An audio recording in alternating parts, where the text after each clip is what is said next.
ओम नमः चंडिकाय नमः। मैं 10,008 स्वामी शिव विद्यानंद सरस्वती तिवारी महाराज कारंजा निवासी। मैं एक नई क्लिप जनमानस को प्रेषित करता हूँ।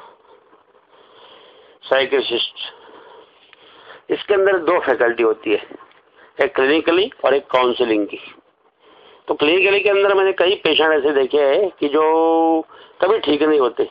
वो जब तक है ना गोलियां लेते हैं ना, गोलियां ले लेके उनको नशे की जैसी उनका जो दिमाग का स्पूल होता है वो गोलियों के नशे की वजह से वो ये हो जाता है, इसलिए वो ऐसा लगता है कि मरीज ठीक हो गया। लेकिन कई ऐसे मरीज देखे हैं जो ऐसे बिल्कुल ही ठीक नहीं होते। तो काउंसलिंग के अंदर क्या करता है, डॉक्टर की मरीज के साथ बैठ के उसके मन की बातें, भूतकाल की घटनाएं वगैरह इनका वेद लेके उसकी चिकित्सा करने का यत्न करता है। उसके मन में फोबिया जो होता है पेशेंट के, उन फोबिया को दूर करने का यत्न करता है। तो इसके अंतर्गत क्या है कि जो सिजोफ्रेनिया होता है, सिजोफ्रेनिया को तो डॉक्टर लोग ठीक कर देते हैं। हाँ, उसके अंदर भी ऐसी होती है। दूसरा होता है ऑब्सेसिव कंपल्सिव डिसऑर्डर, ये एक है। इसके अंदर जैसे बार बार हाथ धोना, एक आधी बात बार बार बोलना, एक साइकोटाइप स्पेस में। और एक है gender compulsive syndrome.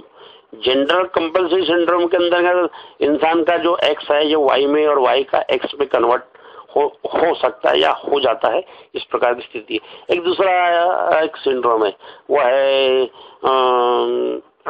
Seasonable disorder. Seasonable disorder है ना कि जैसे वो शीतकाल के अंदर ये डिसऑर्डर होता है।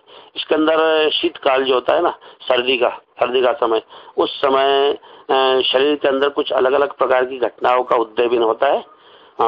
खून का एक प्रकार से जम जाना, और उस प्रकार से मरीज कुछ अलग अजीब प्रकार का बिहेवियर करता है, या कभी चुप बैठता है, कुछ बात ही नहीं कर पाता, एकदम अंदर ही अंदर उसको तकलीफ होती है। उसको सीजनेबल डिसऑर्डर के रूप के अंदर जाना जा सकता है। इसकी कोई चिकित्सा नहीं है, इसकी चिकित्सा ऐसी कुछ नहीं है। इसको योग मार्ग के द्वारा कर सकते। जैसे एक गहरा श्वास ले, गहरा श्वास ले के अंदर ही अंदर अपने मन में ओमकार का, जैसे ओम मम मम मम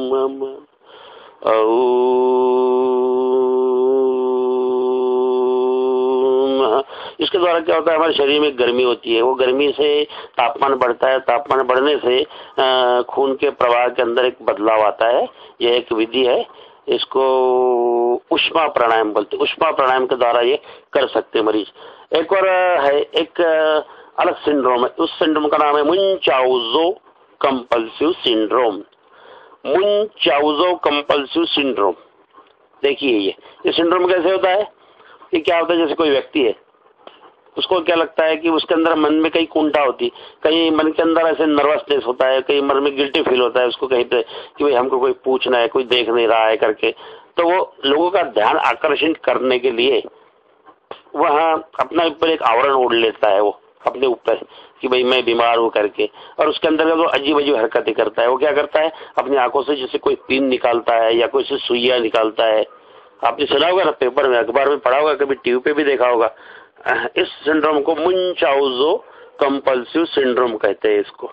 इसके द्वारा आंखों से कभी सुइया निकलती है वगैरह, जैसे बालों से खून निकलना। फिर डॉक्टर लोग देखते कि अरे बालों में कहीं घाव तो नहीं है, घाव, फिर ये खून कैसे निकल रहा है। और वो क्या करता है, मरीज ट्रिक करता है, कुछ तो भी किसी पे ट्रिक, हाथ चला किसी कुछ तो भी करके ऐसे खून लगा लेता है वहां पे, बोलता है कि देखो मेरे बालों से खून निकल रहा है वगैरह। तो ये क्यों करता है वो, क्योंकि ये मन की एक स्थिति रहती है। इस मन की स्थिति को जानने के लिए आप ये जानो कि अपने मन के अंदर चेतन मन और अचेतन मन, ये दो पार्ट है।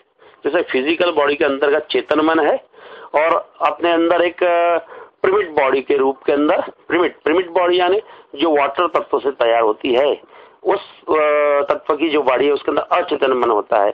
ये अचेतन मन है ना, कई प्रकार की चीजें ग्रहण करता है और छोड़ता है। वो अचेतन मन ये चाहता है कि भाई मैं कोई तो बादशाह बनूं, मुझे कोई तो भी देखे, मेरी तरफ कोई आकर्षण रहे। इसके अंतर्गत वो है सब चीज, बिहेवियर, ऐसी हरकतें करता है वो। और इसके अंतर्गत क्या होता है कि डॉक्टर लोग उसका निदान नहीं कर पाते। इस सिंड्रोम का नाम है मुनचाउजो कंपल्सिव सिंड्रोम। तो इसके अंदर वह आकर्षित करना चाहता है वो लोगों का ध्यान। वो चाहता है कि मैं इंटरनेशनल तौर पे फेमस, या राष्ट्रीय तौर पे मैं फेमस हो जाऊं, लोग मुझे जाने कि मैं कौन हूँ वगैरह करके। तो इसी प्रकार की जो चीज है। तो ऐसे समय में क्या है कि अगर वो उसको किसी सदगुरु का आधार मिल गया, जैसे मेरे पास एक पेशेंट आया था, वो इस टाइप का था। उसको ऐसा होता था उसके शरीर से, जैसे बोलता मेरे शरीर से कांच के टुकड़े निकल रहे हैं वगैरह। तो मैंने देखा, उसके रिश्तेदारों को बताया कि मैंने बोला अरे ये कुछ नहीं है, ये ऐसे ही है। फिर मैंने क्या किया, उसको थोड़ा सा हिप्नोसिस किया। हिप्नोसिस करके मैंने उसको उसके अंदर मन गया था, अचेतन मन के अंदर से मैंने ये सब कल्पनाएं निकाली। उसने बताया मुझे कि उसके अचेतन मन में उसको वो बचपन से इधर उधर देखता था, उसको कोई देखता नहीं था, उसकी तरफ हरकतें, उसकी जो भी हरकतें रहती थी उसकी तो कोई नोट नहीं लेता था। उसके मन में ऐसी इच्छा हो गई कि लोग मुझे नोट्स में ले वगैरह, मुझे कुछ तो ऐसे एक्स्ट्रा ऑर्डिनरी समझे।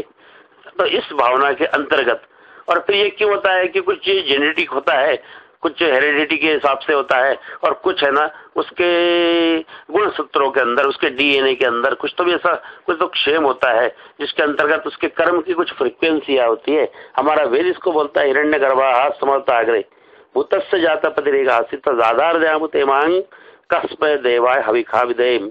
इसके अंदर जो हिरण्य गर्भा समवर्तदाग्रे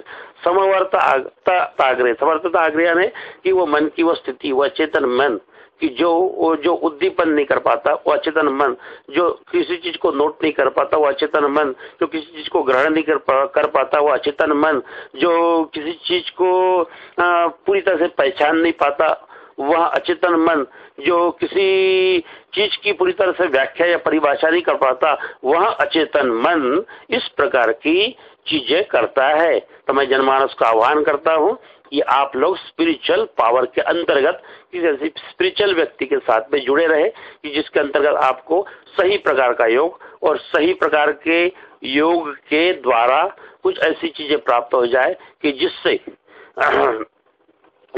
आपके मन के अंदर उद्दीपन होने वाला कोई फोबिया या कोई ऐसा कुंठा या कोई ऐसा नर्वसनेस ये पूरी तरह से निकल सके। श्री दुर्गाय चरणम शरणम नमः।